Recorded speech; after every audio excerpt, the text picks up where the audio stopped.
Malaking tulong ang school museum sa pag-aaral ng mga kabataan sa kasaysayan ng Pilipinas. Kaya naman ang isang museo sa Sarat, Ilocos Norte planong magdagdag ng artifacts.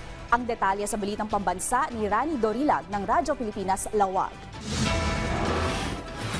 Mga lumang kasuotan at mga antigong kagamitan sa bahay. Ilan lamang yan sa mga makikita sa museum na ito sa Sarat Central School sa Ilocos Norte. Inaayos at pinaganda ng pamunuan ng eskwelahan ang museo para makatulong sa mga kabataan lalo na sa pag-aaral ng kasaysayan ng Pilipinas. Yung museum ay nagsisilbing kumbaga meron tayong tinatawag na experiential learning na kung saan hindi lamang yung mga artifacts ang dinitignan ng mga bata kundi sa pamamagitan ng pagbisita nila sa museum mayroon silang matutunan regarding sa cultural tradition at kasaysayan ng isang school at community. Isa sa mga dahilan kung bakit pinaganda ang museum ay para mahikayat ang ibang mga paaralan na pagandahin din ang kanilang mga museo at para lubos na mapakinabangan ng mga estudyante. Plano ngayon ng SCS na magdagdag pa ng iba't ibang artifacts kagaya ng mga sinaunang pera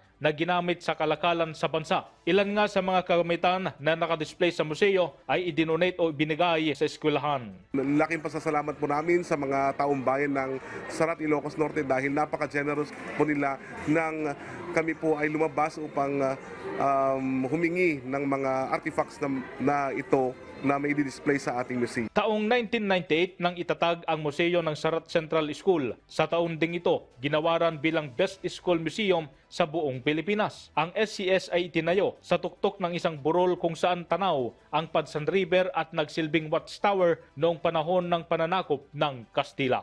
Mula PBS Radyo Pilipinas, Radyo Publiko Lawag, Rani Dorilag para sa Balitang Pambansa.